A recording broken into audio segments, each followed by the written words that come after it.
KPCC യോഗത്തിൽ നേതാക്കൾക്ക് വിമർശനം. തെരഞ്ഞെടുപ്പ് വിജയത്തിന് ശേഷം നേതാക്കൾ മിതത്വം പാലിക്കണം. നിയമസഭാ തെരഞ്ഞെടുപ്പിൽ യൂത്ത് കോൺഗ്രസിന്റേതെന്ന പേരിൽ പട്ടിക പ്രചരിക്കുന്നുണ്ട്. അതിന് പിന്നിൽ ഏത് ശക്തികളാണെന്ന് കണ്ടെത്തണമെന്നും യോഗത്തിൽ ആവശ്യമുയർന്നു. കെ.ആർ. സാജു വിശദാംശങ്ങൾ നൽകും. സാജു, ഈ നിലമ്പൂർ തെരഞ്ഞെടുപ്പിന് ശേഷമുള്ള ആദ്യത്തെ കെ.പി.സി.സി യോഗമാണ്. അതിനകത്ത് എന്തെല്ലാം വിമർശനങ്ങളാണ് നേതാക്കൾക്കെതിരെ ഉയർന്നത്? നിലമ്പൂർ തെരഞ്ഞെടുപ്പിന് ശേഷം സൈഫുദ്ദീൻ കെ.പി.സി.സിയുടെ രാഷ്ട്രീയകാര്യ സമിതി യോഗം ചേർന്നിരുന്നു. അതിനകത്ത് തീരുമാനങ്ങൾ റിപ്പോർട്ട് ചെയ്യുക എന്ന ലക്ഷ്യത്തോടെയാണ് കെ.പി.സി.സി ഭാരവാഹികളുടെയും ഡി.സി.സി അധ്യക്ഷന്മാരുടെയും യോഗം ഇന്ന് ചേർന്നത്. ഈ യോഗത്തിലാണ് നേതാക്കൾക്കെതിരെ വിമർശനം ഉയർന്നിരിക്കുന്നത്. തെരഞ്ഞെടുപ്പ് വിജയത്തിന് ശേഷം നേതാക്കളുടെ ഭാഗത്തുനിന്നും മിതത്വമായ പ്രതികരണങ്ങളാണ് ഉണ്ടാവേണ്ടത്. അത് പാലിക്കുന്നില്ല.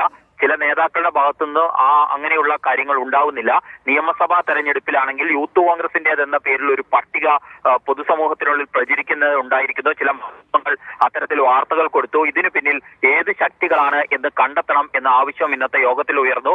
ഒപ്പം തന്നെ തദ്ദേശ തെരഞ്ഞെടുപ്പിന്റെ മുന്നൊരുക്കമായ മിഷൻ 2025 വേഗം പോരതില്ല എന്ന വിമർശനം ഉണ്ടായി. പ്രതീക്ഷിച്ച വേഗതയിലല്ല മുന്നോട്ട് പോകുന്നത് എന്ന നിലയിലും ചില നേതാക്കൾ സംസാരിച്ചു. മറ്റൊന്ന് ക്യാപ്റ്റൻ മേജർ തർക്കം ഇതിനിടയിൽ ഉടലെടുത്തിരുന്നു. അതിനെക്കുറിച്ചും ചില പ്രതികരണങ്ങൾ ഇന്നത്തെ യോഗത്തിൽ ഉണ്ടായി. നേതാക്കളുടെ പ്രവർത്തനങ്ങൾ അണികളിൽ ആശയക്കുഴപ്പം ഉണ്ടാക്കുന്നു എന്ന വിമർശനം എൻ ശക്തന്റെ ഭാഗത്തു നിന്നാണ് ഈ ക്യാപ്റ്റൻ മേജർ തർക്കത്തിൽ ഉണ്ടായിരിക്കുന്നത്. മറ്റൊരു കാര്യം, ഈ നിയമസഭാ തെരഞ്ഞെടുപ്പിൽ ഞാൻ നേരത്തെ സൂചിപ്പിച്ചിരുന്നു, യൂത്ത് കോൺഗ്രസിന്റെ പേരിൽ ഒരു പട്ടിക പ്രചരിക്കുന്നുവെന്ന്.